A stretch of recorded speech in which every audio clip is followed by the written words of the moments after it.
You're listening to the Wise Woman Podcast, Episode 7. I'm your host, Alisha Wilford, founder of Yoke and Abundance, a leadership, life, and creativity coaching business. This podcast is designed to inspire by introducing you to creative women living abundantly. I hope you'll savor Jasmine's words of wisdom as much as I have. Today's guest, Jasmine Comer, is someone I truly admire. Jasmine is a wise 23-year-old who's forging her own path. Part of my mission with the Wise Woman interviews is to share that every single one of us has wisdom within. Jasmine might be young, but she has a strong internal compass. She's a passionate food blogger who started Lively Meals and has over 66,000 followers on her Instagram. She pursued her master's in marketing, followed her heart to leave corporate America, to take a pay cut and work at Harris Teeter because it allowed her the flexibility she needed to pursue her passions. You can find her on Instagram at Lively Meals, or you can hire her as a social media strategist. I hope you'll enjoy today's soft-spoken and wise woman, Jasmine Comer, as much as I did. But first, a word from our sponsor. Today's episode is brought to you by Emerge Skin Therapy. Emerge Skin Therapy is one of my favorite local shops in Greensboro. I've been going to Azalea for facials and eyebrow waxings for almost 13 years. In fact, Azalea is one of the first female entrepreneurs that I watched branch out on her own and be successful. She is a champion for our community. Azalea has a magic touch and healing hands and is now using that gift to bring deeper healing to her clients with Reiki energy work. Emerge Skin Therapy also specializes in results-focused skincare treatments and educating their clients so that they have a deeper connection with their own personal skincare needs. Mention the Yoke and Abundance Wise Woman podcast for 10% off your next service. Visit emergeskin-therapy.com.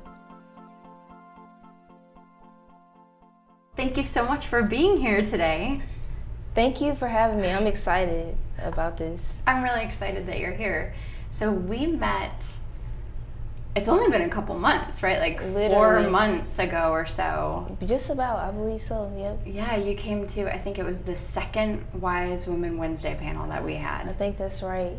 Mm-hmm. And I was like, I gotta interview this woman. She's awesome. Well, I'm glad. Thank you. Thank you. So, could you tell us a little bit about your background? Sure. So, I was born and raised here in Greensboro, North Carolina, and I've always been super creative. So, when I was younger, I found different ways to channel that creativity, whether it was like drawing or poetry, whatever it was. I had to be creative. I knew that. So my interest kind of led me to pursue a degree in graphic communications at North Carolina A&T. And that degree helped me. I learned a lot of different skills. At one point, I thought I wanted to be an architect. Another time, I thought I wanted to be a city planner. It was always something different. But when I was in my last year at A&T, I took a marketing class, and it was like something clicked, and I was like, this is what I need to be doing. So that led me to pursue a degree, a master's in marketing, which is what I'm up to now, and I'll be finishing that in a few months. So, well, actually 6 weeks, not a few months, so very soon. So that's pretty much how I got to where I am today. So that's so exciting. By the time this airs, you will have your master's in marketing. That's true. So exciting. Very. So when you were younger and you were dabbling in different mediums, what was your favorite? That's a good question. I'm not sure if I ever had a favorite until I thought that maybe like drawing and graphic design was my favorite until I discovered marketing and stuff, I guess. But I always enjoyed what I was doing, but I never figured out my calling, I guess, until just recently, a couple of years ago. So, and you're a creative with a very full plate right now. So you are going to school, you're finishing up your master's, you are working at Harris Teeter, and then you are also the mastermind creator behind Lively Meals. Can you talk to us about Lively Meals and how it started and what it's grown into and what your vision for the future is? Sure. So with Lively Meals, the blog, it really happened by accident. A couple years ago, I made a lifestyle change and I lost like a good amount of weight. And people are asking me, what are you eating? So I was like, why don't I take pictures of it? And I started posting on Instagram my pictures.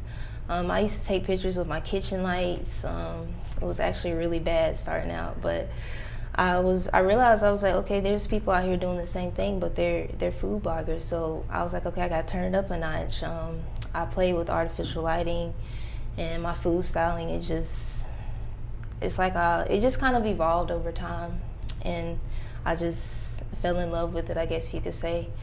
But I'm not sure where it's going, but right now I do a lot of like collaborations with different brands, and I never actually even get to meet a lot of the people that I work with, but it's still super exciting and fun to meet so many different like companies and brands and do collaborations with them and stuff. So what do you think is the most creative part for you of Lively Meals? I think the most creative thing is probably like putting the actual meals together themselves. Even though they're always super simple, I enjoy just like the styling the food itself. Like I think that's just my favorite part. And even after I put a meal together, every time I'm just excited. Like it's the first time that I've ever, done that before. So I think that's probably one of the most creative parts for me. I think what's so intriguing to me about food blogging is that not only do you get to create with food, then you get to eat it. Yeah, that's definitely the best part too, of course. Yeah. And I think I have an idea of what your favorite food is, but I'm curious, what's your favorite food? Yeah, so anything with avocados is and you can tell that just by looking at the blog, but I think I'd have to say avocado toast. It's just so good, and there's so many ways you can make it. Yeah. The most curious thing I've ever done with avocado is when I was doing like a detox one time. I made chocolate mousse. Really? With avocado. So it was chocolate and cacao and agave nectar. I've heard of people doing that, so it was good. Yeah, I'm gonna have to try that. Yeah, it's so yummy. I thought you would appreciate that given your love of avocado. I'm gonna have to try that. So what's one project you're excited to be working on right now? Well, I will say a couple of months ago, I'm kind of working on a cookbook, but I've kind of had to put that on the back burner. And I'll tell you, I guess, there's so many different things going on right now, but I realized that I was kind of almost pushing myself to exhaustion every day. So I kind of had to put that on the back burner, but I will say that I'm just super excited about everything that's going on right now. I've been in contact with some pretty cool companies and things like that lately, so I'm excited about those partnerships and stuff. So yeah, I know that you were really excited about the cookbook. So as a fellow creative, when you have to table a project that you're excited about, what does that feel like, and what's your plan to revive that? Well, I don't know, it almost feels like I'm letting myself down and the people who are looking for it, but I guess, you kind of have to do what's best for you, but I'm still, taking notes and kind of listening to people to see what they like, so I can make sure I'm adding that to the cookbook as time goes along. So I'm still working on it, but just not as much as I want to be, I guess you could say. So right. So with the cookbook in particular, because I've got a book that's on the back burner right now as well, maybe for a slightly different reason. But do you think it will be difficult to hop back in when your schedule lets up? Or do you think that you'll be able to jump right back in where you were? I'm hoping that I'll be able to jump right in. but I guess we'll see. I feel like it's one of those things. I mean, I know what I want to do, but I just don't have the time to do it, I guess. So I'm thinking it should be a pretty good transition to get back into it again. So once you get school off your plate. I think so. I think that'll help a lot. So I'm sure. I'm curious, the times that I've been in school, sometimes it's really difficult to see the forest for the trees. Are you able to connect with a higher purpose right now? What do you mean? Like, what do you mean by that? Like, that's a group, yeah. They're turning it around. Yeah. So, a higher purpose. So, for instance, with Yoke and Abundance, I feel a really strong, calling, I suppose, to be doing what I'm doing. And it's something that even when I get pulled off the road for a little while, because circumstances don't allow me to be moving as straight of a direction that I want to, when I get quiet, I feel that pull back to what I'm doing. So I think that's maybe how I would define purpose, is the pull to something higher. Yeah. I definitely experienced that. And I say just recently I applied for a job and it was completely out of my, I guess it wasn't even related to anything that I do, I guess, maybe a little bit, but anyway, during the interview, the lady told me, she was like, I think, I'm listening to what you do, and I think you're already on your pathway to what you're supposed to be doing. So that was almost like a wake-up call. I guess I was getting distracted, I don't know, but sometimes I think that when I question, do you ever question it sometimes? Is this do you ever? When I owned my yoga studio, I did. You did? Okay. I did question. So that was my first entrepreneurial endeavor. And I felt like, in the beginning, I knew I was supposed to be doing it. And then it was just really hard. Working a full-time job, you know all about that. Working a full-time job, getting up early to teach yoga classes, going to work. At lunchtime, I'd be sending payroll to my accountant, and then in the evenings I'd be teaching yoga classes and writing newsletters, and I just thought, it's not that I expect it to be easy, I just knew that nothing was clicking. And on this path, I know that it's clicking in the right way, even though maybe the financial aspect hasn't caught up to where it is. I feel the momentum. I see the momentum. I see the tribe forming. I see the community. I see the twinkle in people's eyes when they're listening to. So yeah, that definitely makes sense. I think that's important. Even though things aren't exactly the way you want them to be, but realizing what's clicking and what's not. I even had. Sometimes I feel like I'm on the right path. I know I'm on the right pathway.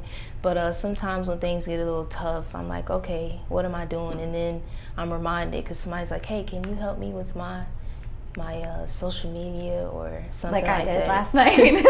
Yeah. So when those things happen, they kind of they keep you on track when things like that happen. So. When you talk about things getting tough, what gets tough for you? What's pulling you off the path? I think sometimes when I'm trying to do too many things, because I just have this mentality tomorrow isn't promised, so I'm gonna do as much as I can today, but sometimes I kind of have to take a step back and realize okay, I need to take a day off. And once I do those things, and I think resting is important, and that keeps me from, being too stressed. And because self-care is healthcare. Self-care, yeah, it's really important. It is. Something they used to always say in my corporate insurance world, I'm sure you've heard this expression. It's a marathon, not a sprint. Wow, actually. Have you ever heard that? I don't think I've ever heard that before. So a lot of times we'd look at the insurance world. An insurance sale could take anywhere from 3 to 6 months from when the client signed the document saying that they are ready to go through, because you've got to go get, the client has to get a health exam, and you have to get medical records, and then it has to go to the underwriter. So there's all of these things that happen. And so you do all of this work. So one of the things that they would talk about was how it's a marathon, not a sprint. You're not just going to get that paperwork signed and then it's going to be over. And I think about that a lot in the entrepreneur world now. I mean, this morning I was up at 4 a.m. and I started working, and I was editing podcasts, and I was sending emails and trying to schedule potential client interviews, and then having another interview, and I'm cramming all of this stuff into the day. I'm like, wait a second. Yeah. It doesn't all have to happen at once, because this is the long game. It's not a sprint. Right. So maybe that's... Yeah, that definitely makes sense. But I think it's like when you're so excited about what you're doing, and you just want to do, you just want to do it all. Yeah. So I think that's... Yeah. What gets you fired up the most? Like the thing that like you cannot wait to get out of bed in the morning to go do?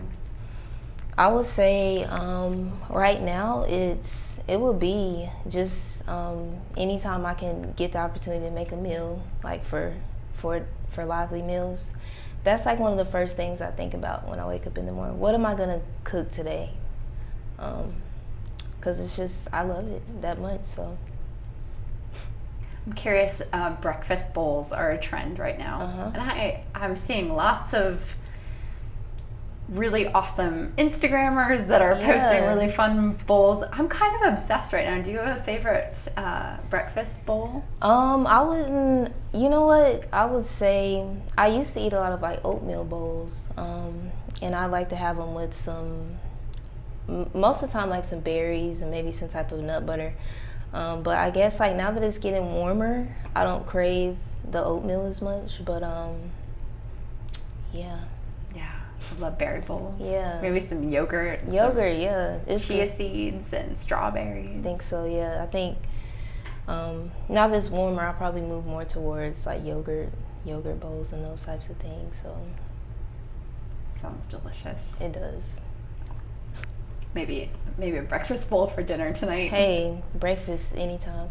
It's good anytime. Breakfast is good anytime.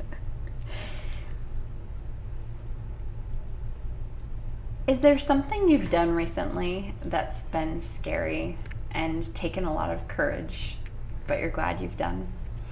Yeah, I would say, well, I think back to now, it's been almost a year I think since I left my corporate job. And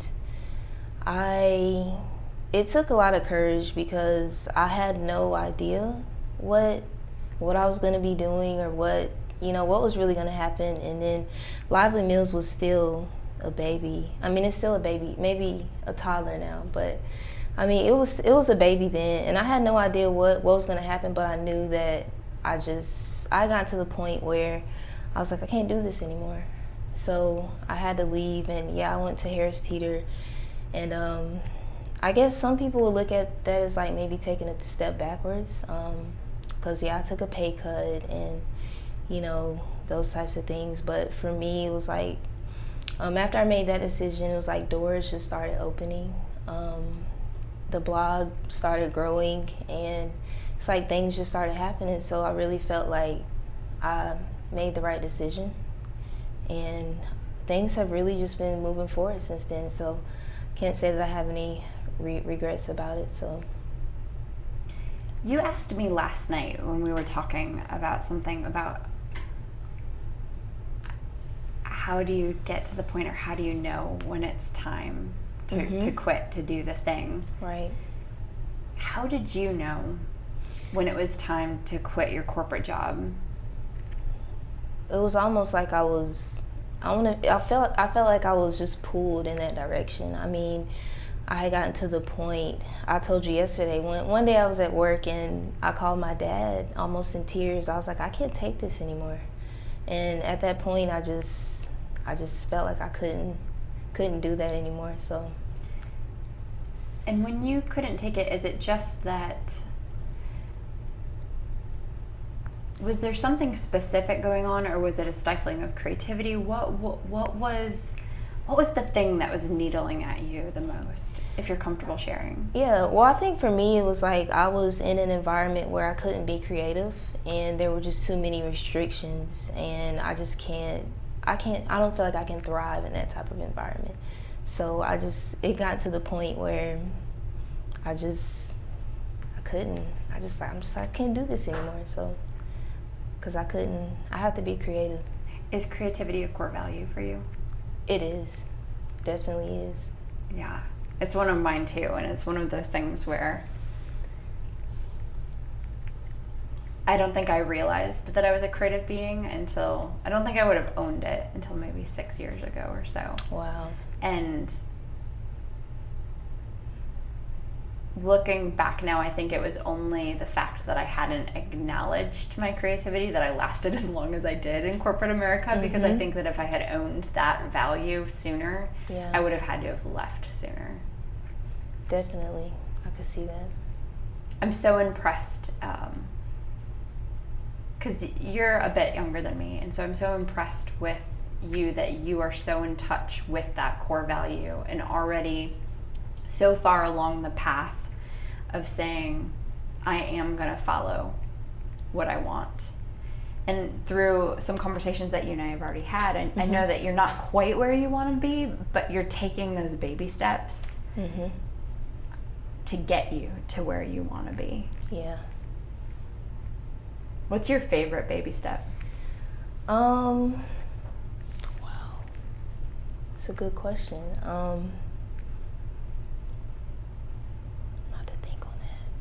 Because I think everything you're doing, like getting the master's in the marketing and working consistently on your blog and your Instagram,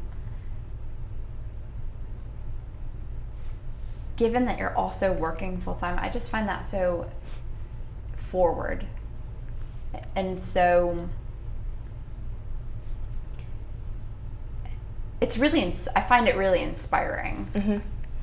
As a creative, and I get excited to see the work that you're putting in, knowing how hard it is to juggle all of those things at one time. So thank you for living your path. And well, thank you for acknowledging that. I guess I'm blessed to be able to do the things that I want to do and the things that I kind of have to do to get where I need to be. So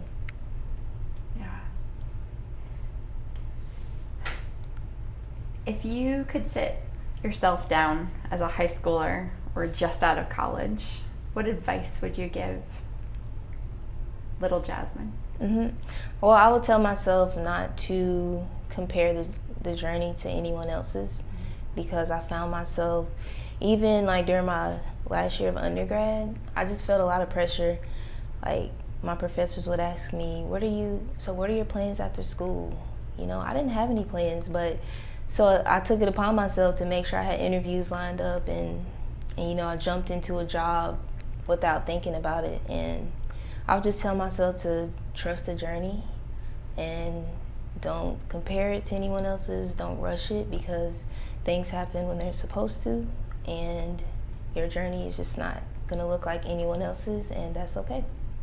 What do you do now to help yourself trust the journey? Well, I'm really being like a very religious person. I pray a lot, and anytime I make a decision, I pray about it. And I'm always get the answers that I need. And sometimes I don't get the answers right away, but I eventually do. So they always come. They do. I love it. Do you have is there any advice that you'd like to share, or any motto that you use in your daily life? Yeah, I have this one favorite quote, and it's, "Be fearless in the pursuit of what sets your soul on fire." And I just think that being passionate about something is just really one of the best things you can do.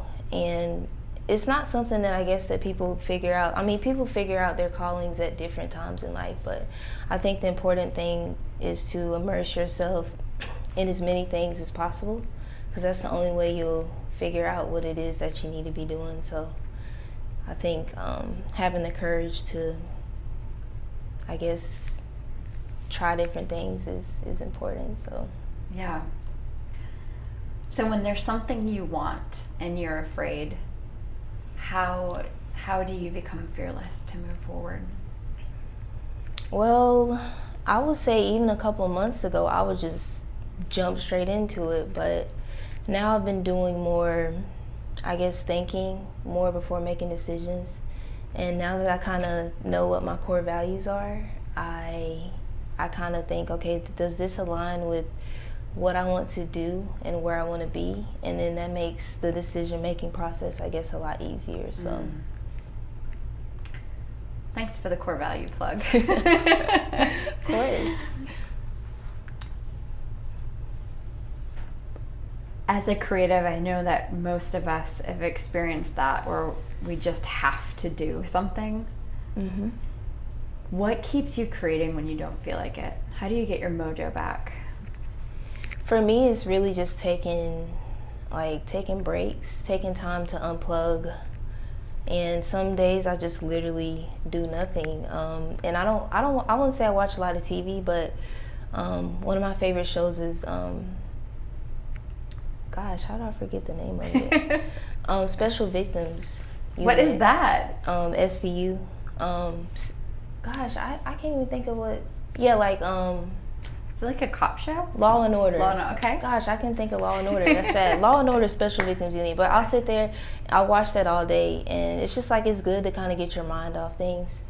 And sometimes I take a day or two away from social media, and whenever I do that, I feel refreshed and ready to create again. So I think a digital detox can be so important. it is.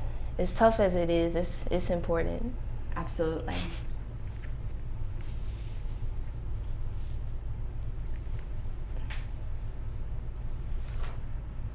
I'm wondering when the last time you felt most wise was. I would say yesterday I felt really wise. I had the opportunity to do a job interview. It was like a marketing assistant job. But after I read the job description, I just didn't feel like it aligned with exactly what I want to do or what I could see myself doing. So I decided to decline the interview, and I feel like it was the right decision for me. And even though sometimes everyone else can't see it, I think it's important to follow your heart. Absolutely. So I think yesterday I followed my heart. So I felt wise after that. Thank you for sharing that story. What would you tell a woman who's maybe not feeling very wise? Maybe she's doubting her own wisdom. Is there any advice that you could give her? Yeah, well, sure. I think I would tell her to probably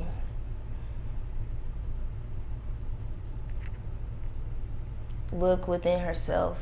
And like, when you really look within yourself and you think about, sometimes you could even start with like thinking about things you're thankful for, or that type of thing. You really discover, I guess, when you discover yourself, I guess you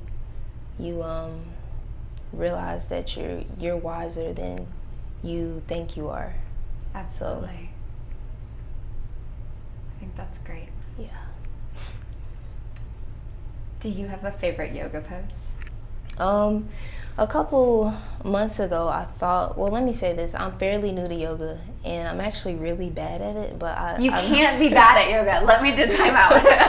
There's no way that no one is bad at yoga. Well, I guess I'm not very flexible, but I like downward facing dog, and then there's another pose that's like, I don't know what it's called, but it's like you hang, like standing forward fold. I think that's what it is. I love that. Like Uttanasana. Yeah, that one. I think that one would be my favorite. But Thank you. And before I ask you the last question, what I've done with everybody else is we've pulled an animal spirit card. And when I remember, we do it at the beginning, and when I forget, we do it at the end. Okay. Would you like an animal spirit card? Sure. So what I love about these cards is I think I use them like a lens, as just a lens to see a different perspective of where you're at. And the deck is split up into earth, fire, wind, or earth, fire, air, water, and spirit. And the spirit cards are not creatures of this earth. They're like unicorns and eggs and really interesting serpents and things like that. So if you could put your hands on the card and take a couple big deep breaths. Okay. And whenever you're ready, just cut the deck with your left hand. You want the top one. I love that. Okay, what did you pull? I got a dolphin. Can I see it? You got a dolphin? Yeah. I don't think I've ever had anybody pull that card. So that's a creature of the water. Okay. And I'm going to read you what creatures of the water stand for, and then I'll read you what dolphins themselves stand for. Okay. So creatures of the water, oceans, rivers, and lakes. Creatures of the water element represent our emotional world and our ability to express. These cards point to relationships, love, boundaries, and creativity, our flow, if you will. Water creatures are often drawn to the arts as they have a natural inclination towards beauty and depth. So, ideally, you want not too much water and not too little water. Have a healthy flow, so to speak. Definitely. So that's water in a nutshell. But the dolphin card,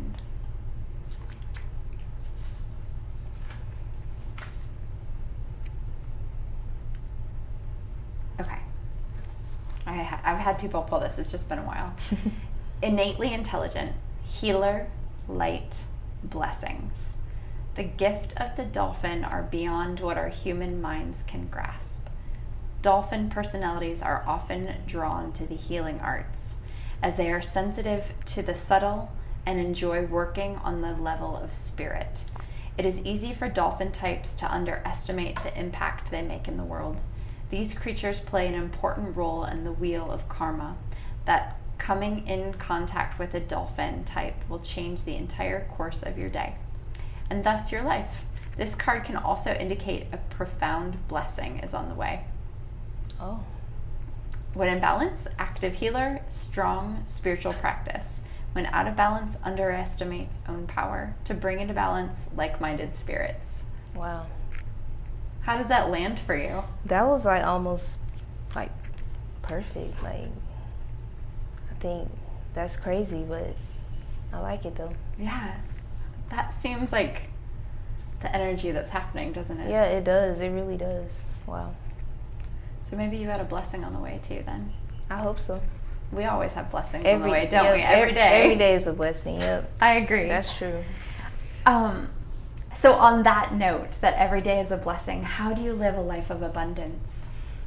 I think that practicing just gratefulness and gratitude is important. And I try to see the good in everything, because, I mean, we have to accept that things rarely go as planned.